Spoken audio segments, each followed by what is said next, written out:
Welcome to Biz Alchemy, a podcast about creating a new business paradigm by women for women.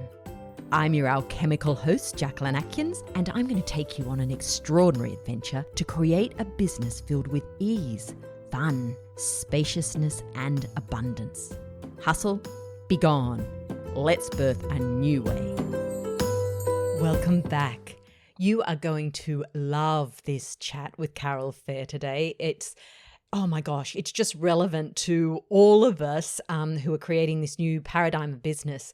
But anyway, before I get into that, I just want to let you know that I have a lot going on in my personal life at the moment. I'm juggling quite a few things. And as a result of that, I may not put out episodes for the next couple of weeks.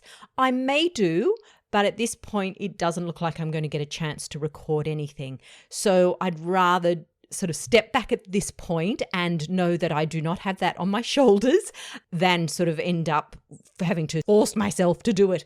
And we all know that that is not the way to do it. So I'm going to make the disclaimer right now. So you may not hear from me for a couple of weeks. But I tell you what, this chat with Carol will keep you going because there is so much juiciness in here. And we talk a lot about making your business decisions from your intuition. And Carol's talking about it in relation to her ADHD, a diagnosis that she received just over 12 months ago. But so much of what she shares in her journey of how she wants to show up in business now is relevant to all of us. And it was so interesting that for her, it took the diagnosis to really move her into how to create an intuitively led business that is perfect for her. So you will take away so many nuggets from this chat with Carol, regardless of whether you may have ADHD, know someone with ADHD or not. There is just gold in here. So a little introduction about Carol. Carol helps people with ADHD to be successful at work without sacrificing themselves. Now, we do talk about being in the workplace as well as having your own business in this. She believes it's possible to be successful with ADHD if you work with your ADHD brain and not against it.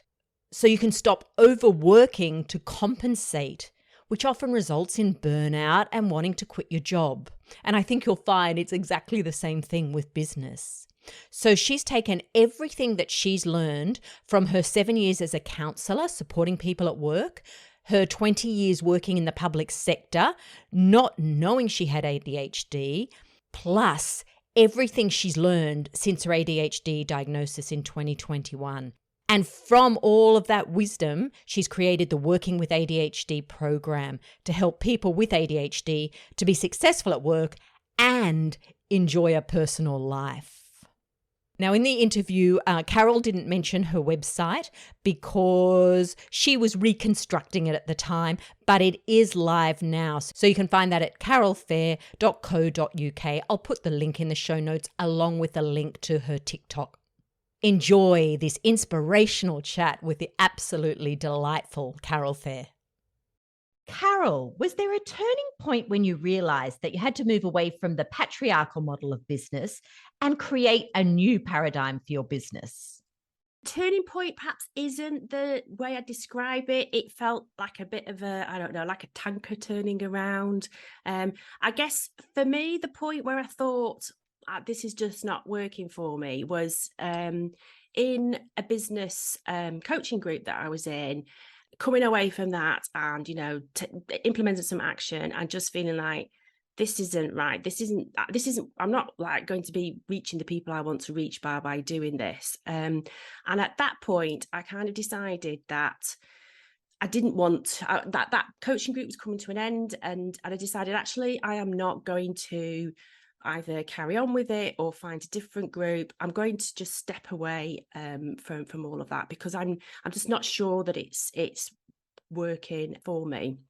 And what I kind of felt was that, actually, I can usually figure most things out for myself. What I need is a space to be able to process that. And, the experience that I'd had a coaching at that point was that it wasn't offering me that. So that, I guess, was the starting point.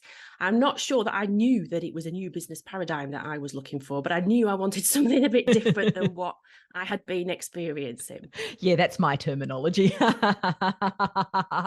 And so, I mean, obviously at that point, were you frustrated? What were you sort of feeling at that point? Were you thinking that maybe there is no way that you wouldn't find an answer, or did you know that there would be an answer for you? Oh gosh, no, doubt was massive for me, because my business wasn't doing what I hoped it could do. I was feeling immensely frustrated, but also just this sense of like trying to follow somebody else's model and trying to follow the steps. It's just not working. It's just not working for me. And what kind of followed after that, when I kind of took that support away for myself, was actually 6 months of lots of doubts and questioning myself, and finding it really quite difficult to move forward with things, because I was constantly, because I could see every angle. I mean, I think that's one of my strengths, is that I can see things from all angles, which I now realize there's a reason for that. But it meant that because I could see everything from every angle, I couldn't make a decision about things, or I didn't feel confident in kind of stepping forward. So certainly the first 6 months was still really challenging for me. I was a long way from kind of where I find myself now.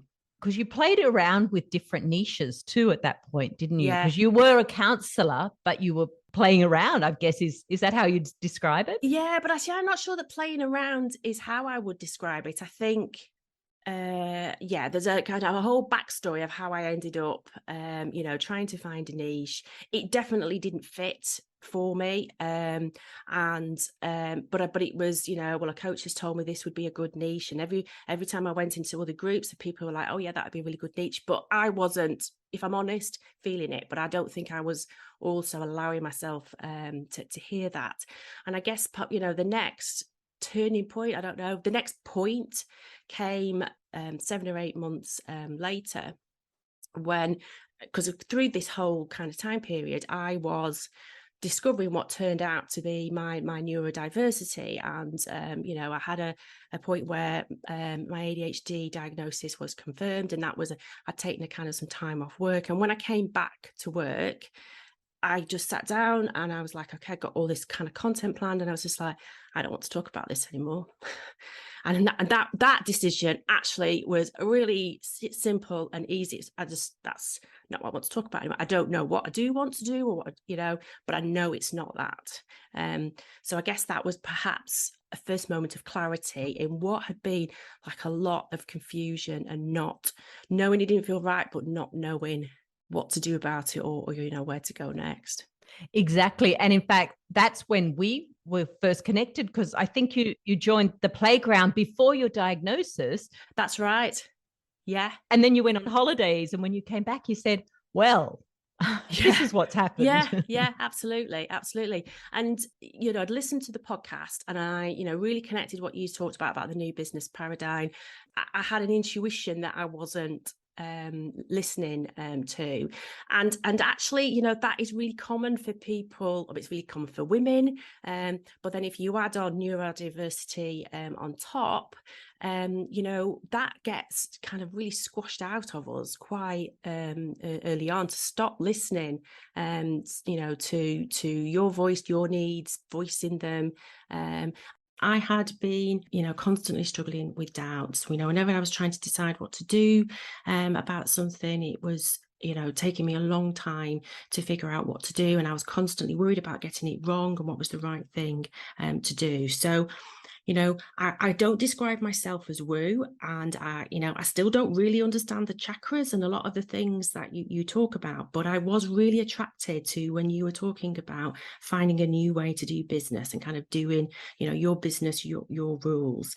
And I decided to join Art of Business. And what that gave me the opportunity to do was to really reconnect with my intuition, which I didn't know I was disconnected from, because I didn't really know what intuition was. But it has allowed me to find ways and practices that mean that I can tap in with my intuition. So that means that, the first thing is I feel far less doubt. I am far less worried and anxious about what I should do, and am I doing the right thing, and being far more willing to go with, okay, I've got an idea, what's the first step, how can I test this out, and just taking small steps for things and being willing to give things a go.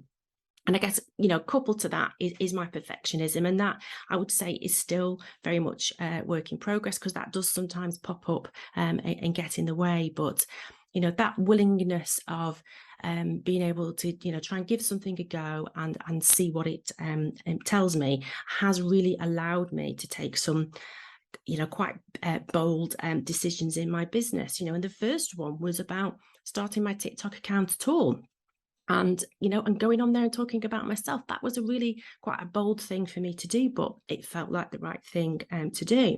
And then since then, my intuition has really guided me about the direction that I've taken that in terms of the content that I create and the things that I talk about. And I discovered that there was content that I was creating that about, things about, how I like organize my home and so on, was getting massive engagement, but I felt completely out of alignment. It was not lighting me up. And so that was when I decided to switch tack slightly and talk a little bit about what it had been for me working in an organization when I didn't know I'd got ADHD.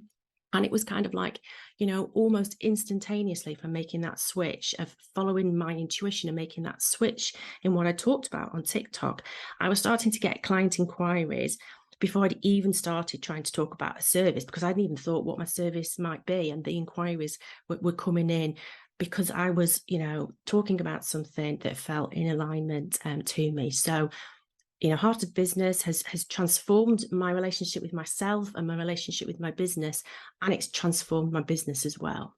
And I just want to acknowledge too, at that point, what I really, I just want to honor in you is that you received the diagnosis and basically just went, well, I have to come to terms with this. How is my life going to look different? And it's almost like you just did put your business aside and go, right now, I have to deal with this. And then you sort of reached a point where you went, I feel like this is who I wanted to speak to. But again, you didn't rush it. You let your voice emerge. Yes, absolutely. Yes. And that, at that point where I felt like I wanted to start using my voice, I was like, okay, this is not Carol the counsellor. I didn't even use my name to start off with. I just wanted to talk about my experience of being a woman in her late 40s, discovering she had ADHD. And I decided that TikTok was the place that I wanted to do that. I'd kind of like, I'd probably used all of the social media channels before. And that was just the one that for me feels simplest because it's quite faff free. And I'm discovering that, faff free really works for me. And that's what I did. I just went on there just talking about me, and which, actually was, if I look back at where I've been, that was quite unusual, or that was perhaps not something I've done a whole lot of. But I'd like not put that pressure on myself that I don't know where this is going to take me. The mindset I had is I'm playing, I'm exploring, I'm creating, and I'm seeing where this is taking me. I watched some of your videos. They're just amazing. They are so you. I can feel your authenticity. I feel, I just wanted to know more. I just watch one and then I'd go to another. And I suppose that's what TikTok does, doesn't it? Yes. It felt so real. And I also imagined that someone with ADHD and trying to figure out the workplace, because that's who you're speaking to mostly now, I could see how they would just do the same, go from one to the other, to the other, to the other, because you spoke to them. I was reading in the comments, people were heard. They were like, oh my gosh, someone is expressing what I feel. Yeah. So, I mean, that must feed you. Oh gosh, massively. Because your experience is helping others, isn't it? Absolutely. And also, as well as that, it was immensely validating for me, at the early part where it wasn't, anything to do with my business. It was Carol showing up as Carol, who wasn't even using her name, because I was like, I wanted to be quite incognito. At that point, I'd found it really difficult to see other people with ADHD that look like mine, because I think there's quite a stereotypical view of ADHD, that you're quite disorganized and chaotic and late, and that isn't actually me. I'm learning I'm too much the other way, that I'm so organized and controlling that, perhaps that's one of the way that I've masked myself. So I found it quite difficult when I first got diagnosed, because I couldn't find books that talked about my experience, and the Facebook groups didn't really kind of connect with me. So, as I tentatively on TikTok talked a bit more about what it was like to be me, and had other people saying, oh yeah, that's exactly me. Well, that was massive for me personally, to the, okay, it's not it's not just me that has this weird form of ADHD. I've already got this massive difference, and I feel like I had like this difference in a difference, but actually it was just one that I hadn't found the people who hadn't found my tribe. Yeah. So tell me how you show up differently now in your business compared to how you were showing up in your business before receiving the diagnosis. What has changed for you? I've given myself a lot more permission to be me. And that sounds like quite like a nebulous statement. So like, what's that actually mean? So I think, coming through the counsellor training and community, there's quite a lot of self-disclosure is something you have to be really careful about. And when you're in a session, it's about the client, and it's not about you. And so I guess that there's very good, sound reasons for that, but it was even more of like turning me off, or switching me out of the conversation.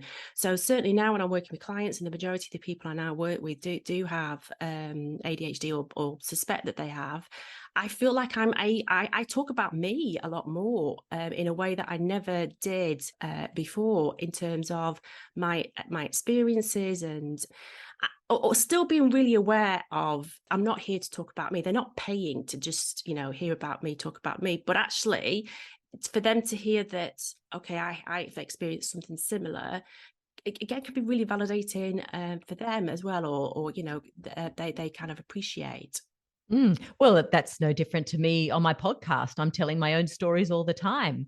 But Yeah. that helps people relate, because then they can, they can always see that in their own life. Very true. Yeah. So I think the other big way that I think I've changed is, we might describe it as kind of like losing the perfectionism bit, or, that mindset of being open to play, and being creative, and just trying things out, and doing things and not having the answer. I mean, TikTok is absolutely a part of that I started it, and I didn't know what the end point was. I didn't even know what the next point was. I just knew that I was just going to try this thing, and it has taken several twists and turns, and I think there's another twist and turn about to emerge. There's something I'm just kind of working through at the moment, and just trusting that that's okay. What I love, Carol, is what you have found that works for you are so many of the things that I talk about here on the podcast, in terms of people finding their own unique path, listening to their intuition, playing in their business, all these things that I talk about, which is all about having an intuitively led business. They're things that you found suddenly like, oh, that works for me. And one of your Yeah. videos I saw was talking about, I think it was entitled Counselor Who Has ADHD. And you were talking about your brain fog and canceling your plans, and that is something that I would talk about as part of a new way of being in business, to put yourself first. So I was amazed. So many of the videos I watched of you, I'm thinking, Well, that's exactly what I would be suggesting to everyone. Yeah, yeah. And I feel like with TikTok, like my TikTok account, I don't follow like the TikTok rules, because you should post 3 times a day and you should make sure you're posting consistently and you should go and comment on other people's stuff. I don't follow those rules at all. I've had quite big breaks where I'm just like in a break at the moment, which has happened for all sorts of reasons and has grown a bit. But for me, it seems to be working, even though I'm not following the TikTok suggested advice. You should be posting 3 times a day and all of this, because I can't manage 3 times a day. That's too much. I've tried it and it suffocated me. So it's much more about trying to, talk about the things that I want to talk about, and when I feel ready to talk about that, and then once I can start, I generally can't stop, and then that's when I then have to rate myself in a little bit, because I could spend all day creating TikToks and I haven't always got the chance to do that. And so, are people working one-to-one with you? Yeah, that's kind of how it's grown into that yeah, people are working with me on a one-to-one basis for kind of 3 months or so, so that I can help them understand what ADHD means for them and how it's showing up for them, and then how they can then use that knowledge and understanding to help them, at work, but of course, across their lives as well. Because, my belief is when you understand some of the fundamentals about how your brain works as somebody with ADHD, then you're much better equipped to try and find things that are going to work for you, and that following somebody else's, strategy or buy-in planners, which is what lots of people with ADHD do, that isn't always, gonna help that much, because all of us are really unique in our ADHD. So what works for one person isn't going to absolutely work for somebody else, and it's about finding your own way and being willing to test things out and see how it works for you. So yeah, a lot of my beliefs are definitely feeding into the way that I'm working with people and trying to support people so that they can do the things that they want to do in their lives. And so, what are some of the struggles in the workplace that people find? A big one is not feeling understood, and kind of a feeling that, okay, your workplace might offer you some accommodations in terms of practical things, but actually for most people, what they really want is for people to understand and kind of not make assumptions.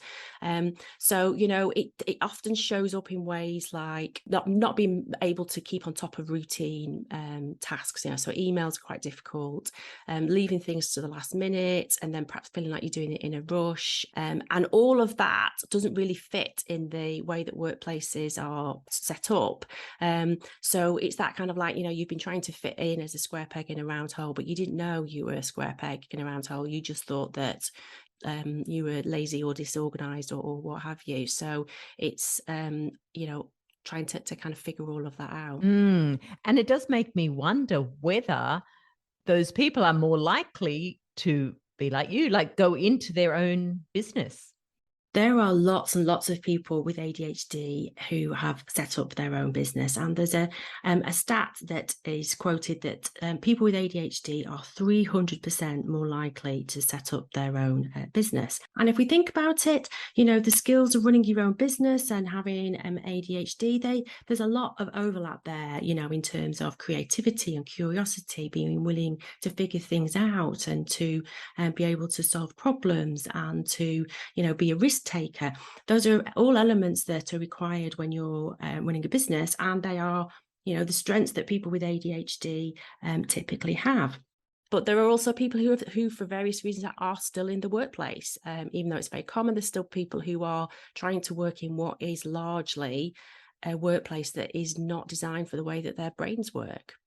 But if I think about my own experience of leaving the workplace and starting business on my own, that the whole kind of life experience of going through education and being in a workplace alongside having ADHD that I didn't know about meant that I had absolutely lost the skill of listening to my own intuition and listening to my own instinct. Even though it was popping up, here and there, the decision to leave a career, that was my intuition there. But when it came to being in business, I wasn't very well connected to my intuition, which was really difficult for me. And that is where the Heart of Business really helped me in being able to learn to listen to my intuition. And do you also have people coming to you who are, it's not about work or it's not about business, it is actually about their home life? Because it must be challenging also in the home life where there's expectations. Yeah, absolutely. And you can't really separate them out. So, whilst people might come with me and it's workplace stuff, and it's typically the tipping point is I feel like I want to quit, or I've just quit again, because quitting jobs is quite a common pattern. Or I'm on a final warning, I've been through disciplinary process. That it's those kind of crunch points that people are like, okay, I need to do something about this. And so that might be the kind of the point that motivates them to take action. But actually we're looking at their whole life, because you are the same person at home and at work and in your social life, and it's very difficult to kind of strip them out. Yes. So it sounds like, Carol, you have let go of a lot of the rules. Yes. That I call the patriarchal business model, all those rules. Yes. But like you even said about TikTok, you should do this, you should do that. You have allowed yourself to let go of those shoulds and find your way. Yes. And I think I've always had this rule breaky part of me, but she gets to come out a lot more now. And I'm acknowledging it, that, okay, I'm doing this just simply because I can and I want to be minxy. Yeah. And, I hadn't realized that part of me, that was a part of me, and that was I was stifling it. I was switching it off. But yeah, definitely. Yeah. Me and rules don't have a very great kind of relationship. Oh, and I guess the other bit as well is there's quite a lot of words that I realize I don't like as well, and I'm doing quite a lot of noticing how I react to words, and using language that kind of works for me. So I hate the word sensible. That just completely shuts me down, and it makes me want to go stick my hands up, and I'm not doing that. I don't do sensible. You have learned so much about yourself, haven't you, as part of this process? And I think it's amazing that you are sharing that. It sounds such a great support. So it sounds like there is a lot more joy and flow in your business now than say 12 or 18 months ago. Yeah, absolutely. And I think the one of them, the kind of models that gets talked about, when you're trying to work out what your niche is that it needs to be something that you're good at, something that people are willing to pay for, and something that you enjoy. And there's those three things. And if you get two of the out of the three, that's really lucky. But it must absolutely be one of those three must be something that people will pay for. And so I'd got kind of stuck in that, and in the, previously I was like, well, I have to do something that people will pay for, and I can do. And, that's what's important. And what I've realized actually is that if I'm not enjoying it, it's pointless, because it's just not going to work. If it's not lighting me up, it's not going to happen. And yes, I do need people to pay for it, because I do want to earn money. And it does need to be something that I can do. I can't, just kind of be selling my services in areas that I'm not skilled and knowledgeable to do. But if I haven't got I'm lit up by this and I'm enjoying it, the rest of it just doesn't, it just disappears. It just doesn't hang there. I've got to lead with that. That's what I've kind of, discovered massively. Fabulous. And listeners, that's for everyone, because that is just so much the foundation of what I'm sharing as well. It's exactly right. If it lights you up, then you are being authentic. I think that is really when you are sharing your gifts with the world, when you're in that space. So how can our listeners find out more about you and your work, Carol? So TikTok is the best place to find me. So I am at Working with ADHD on TikTok. So, Carol, do you have a takeaway message for our listeners? Yeah, so I guess this is something that I feel that has been a huge part of my learning, and it's what I try to go back to when I feel myself like, I don't know, getting constricted, or I'm feeling kind of I've got stuck. Which is that if something doesn't go to plan, it's not an if, when things don't go to plan, that's information for you to figure out what comes next, and to lose that, right or wrong was massive for me in getting things right. And actually, if you can, whatever action you're taking is giving you information, and then that will give you more information for what comes next. So that's been, a huge thing that I've learned, and I kind of keep returning back to. So that would be the kind of advice that I would offer. Very wise words. Thank you so much, Carol. I am so thrilled to see you blossoming on this path. So thanks for joining here today. Oh, thank you so much for the chance to come and speak on your podcast, Jacquelyn. Thank you. Thanks for listening to Biz Alchemy. I'm Jacquelyn Atkins. If you'd love to know more about the energy of business, join my newsletter list at jacquelynatkins.com and check out my receiving channel on Patreon at patreon.com/Jacquelyn Atkins. Until next time, enjoy creating alchemy in your biz.